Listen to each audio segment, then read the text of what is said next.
What's up, what's up, what's up? Just if you're JP and he out. Okay, so here's a video about my English progress.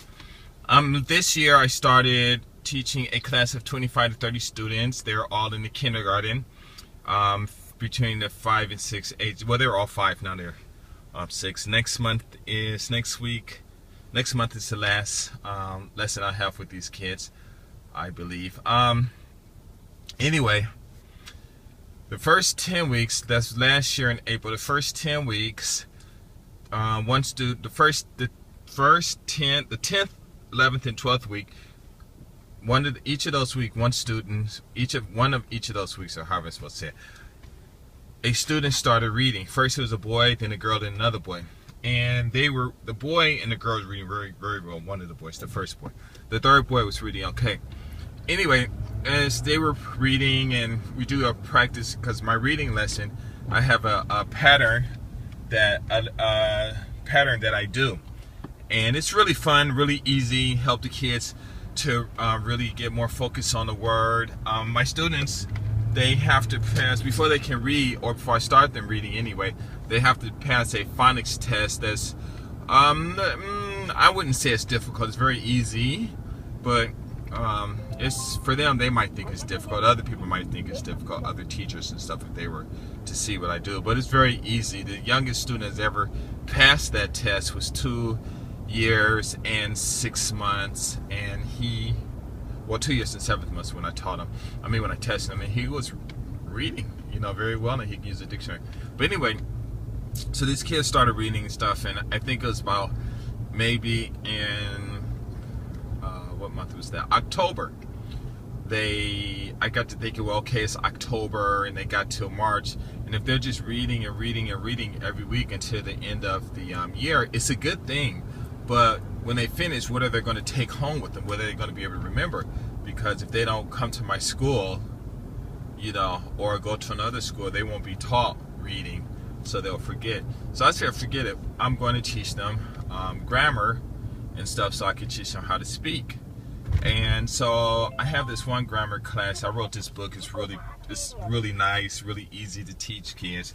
So I just broke it down really quick in such an easy way where they can remember it and be able to. That's the Osaka Wakayama Castle. That's right above the car. And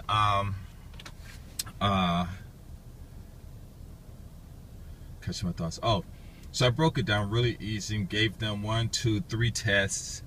And just broke it down really easy. And so last week, I started introducing them to making sentences in English and stuff. And I'm not going to tell you exactly how, but I started showing them, and the kids like, oh wow, it's easy. There's like 7 things I do, 7 different kinds of grammatical sentences, but I'm only just going to teach them 2 because I don't have a lot of time. So we did it last week, and they were like really easy, and then we did the other one this week, and well, one was just action verb sentence, the other was be verb sentence, and they were like, wow, it's really easy, and it was really interesting because they got to write everything I wrote. They wrote on the paper and everything. One of the students, he read everything, but some of the other students knew some of the other words, and I was asking, what is this in English, and what is that, and what does this mean, because I taught them singular and what singular and plural means, and how is it used, and also teach them about and then, how and when to use it, when not to use it, and stuff like that. And it's really easy. I'm telling you, because of this class, the way these kids are learning so much now. At first, my skills, what I thought, I just go through the grammar book and it would take a whole year and things like that. But because of these kids that's in this class, those 3 kids and the other kids are catching on, I was like, wow, I can really do this, really fast. So basically, it's like my book, because I sell it to everyone. It's almost like if it's obsolete, But of course, I'm not going to change it because it's really good because of the extra practice that they have, Because so if they were in my class, definitely I would practice them, we would do the whole book. But then I got to thinking, maybe I can save a lot of time. I mean, and so with my other class I teach in this private class that I have, the students, I tried it with them. And so today we're doing the same paper that I did in the kindergarten class, and it's like 3 students, but they're all brothers and sisters, and the one of them's like 3, one is 5, another 7. So the 3-year-old, of course, doesn't pay attention, and the 5-year-old sometimes pay attention. So the mother just said, just teach the 7-year-old, and so he's kind of catching on and stuff. So I'm figuring by the end of, by the middle of next month, he'll, be very good, and he'll be able to speak a lot, be able to translate and do whatever he needs to do and write these things in English, because it's really, really easy. And I'm just like, wow, I really need to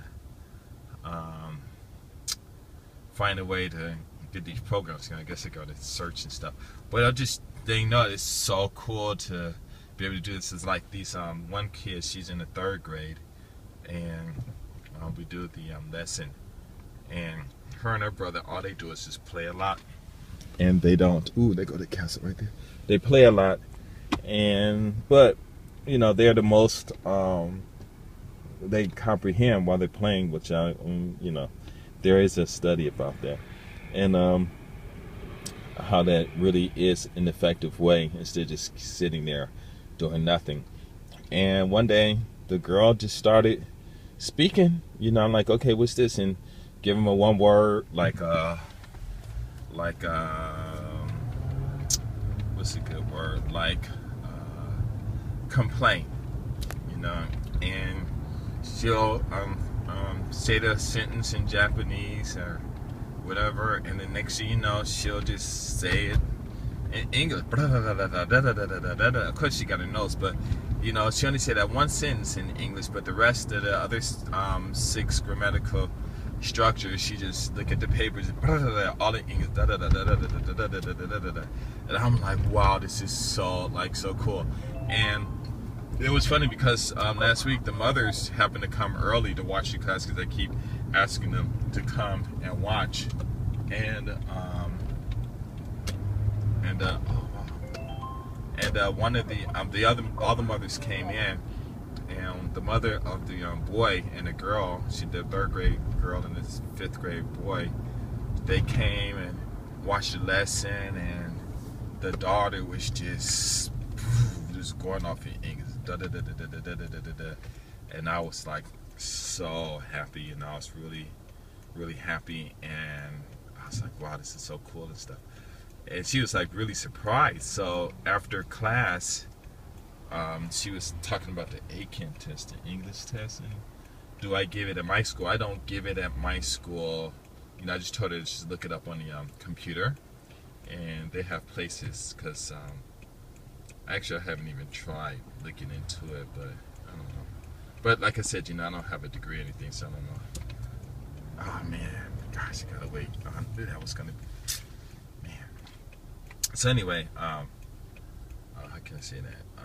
No, how can I say? I always say that. But it's just really interesting. But she was asking about the ACAN test, so I just said, no, just look on the computer and look it up, and you'll be able to find it and everything. But a lot of my students, though, they, how can I say that? The young ones, or the ones below 10, a lot of them that take it, almost all of them pass. I think I've only had only 2 students out of all my students that took the test, only 2 didn't pass. One because she didn't study, both of them because they didn't study. One was maybe 9 years old, and the other was, I don't know, maybe she was 10 or 11. No, she was in the 4th grade, so maybe 10 years old. She never studied or anything. But she missed it by 1 point. The other one who failed, she took it again. Actually, now she's like 12 or 13. She's still taking classes, and she took the 3rd level, which is 2 parts, I believe, and she, passed them easily. It's really easy. I mean, really interesting, But yeah, now it's like really cool. So I need to start trying to find these young kids and just try it, see what goes on and how it goes, because this English thing and this program I've developed is really cool. And actually, I'll tell you the truth, I can kids that are in the 5th and 6th grade, I could have them pretty much speaking by themselves in English in about, I'm thinking like only four classes, and they'll know what they do. But if they take more, like maybe 10 classes, then they'll just be able to just start blah, blah, blah, just think of the word, look it up in the dictionary, and bam, just say what, using the notes and stuff, just everything in English. And if they use it more and more, then they'll be able to converse and stuff with each other, which is so cool. So I am really happy about that. But I need to just put this stuff together and see what's happening, because my goal is I want to get this program into all the schools in Japan. And actually I can use it anywhere, especially if the teacher knows the language of the what is it called, or not necessarily the teacher, but if the kids know how to use a dictionary, then this program can be used worldwide. And it's fast. I mean, it's really fast. And then the phonics too is really easy to teach. I can like Japanese kids and stuff, if they're 5th grade and above, maybe even 4th grade, I could teach them in it wouldn't take no more than 30 minutes, and then they can just go home and practice themselves, because I know there's a way where they could just practice it at home and stuff, which is so cool. But anyway, I don't want to ramble too much, and I'll let you go. Peace.